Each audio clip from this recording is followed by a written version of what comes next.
as you were mentioning about the oil, so could discounted Russian crude remain India's energy lifeline despite the tariff hurdles by the United States?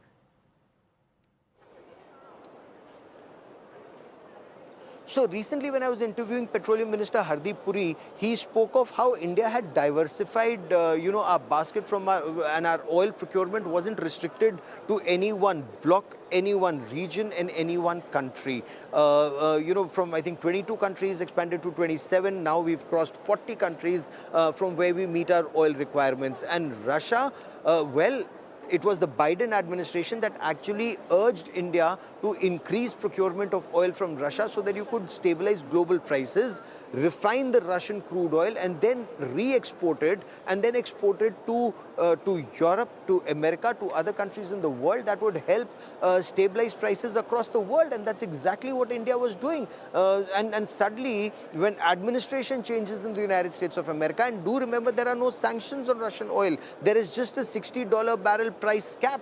India maintains that procurement under that price cap. It's India that's able to negotiate with Russia and get oil at a discounted rate, whether it's private refiners or state-run entities. It holds India in good stead. If 80 crore people India is able to feed in a very difficult situation, and that's a point that India has repeatedly made to Europe. Nobody is standing in a queue for food like in Western countries because food is being provided through direct benefit transfer in our country. That's something that the West actually talks about emulating in good times, but now is threatening us in these times. So India is not buckling under pressure. Will India increase procurement of oil or decrease it? It depends on circumstances. There are many circumstances at play. India's ambassador to Russia had made it very clear, Ambassador Vinay Kumar, that in case we require that oil, we will take it. In case our companies require it, they will take it. Markets will dictate that. Geopolitics has a role to play. If we were to get a good deal out of America, it depends on what transpires, but those are diplomatic negotiations that take place. Right now, it serves India to buy that oil, and India will continue to buy that oil. That's the point India has made. Gaurav, so the question is that can India balance closer ties with Moscow without antagonizing United States?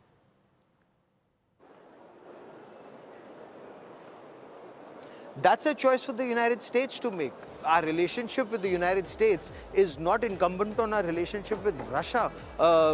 India has repeatedly raised the point of American support to Pakistan, but America made Pakistan its closest non-NATO ally.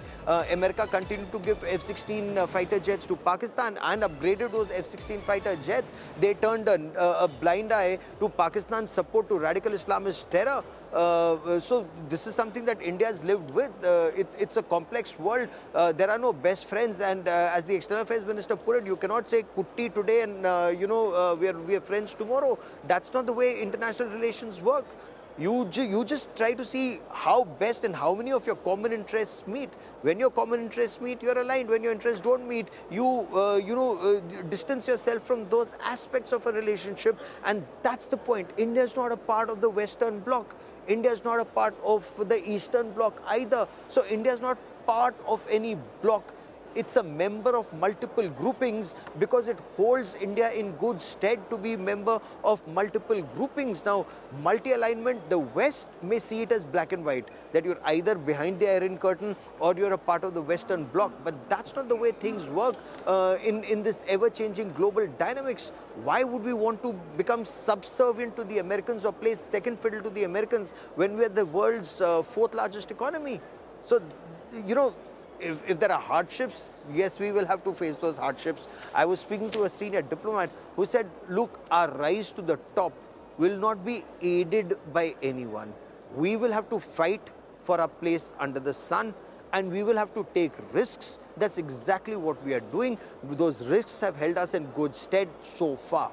There may be trouble, there may be issues, but ultimately our effort is to come out on top.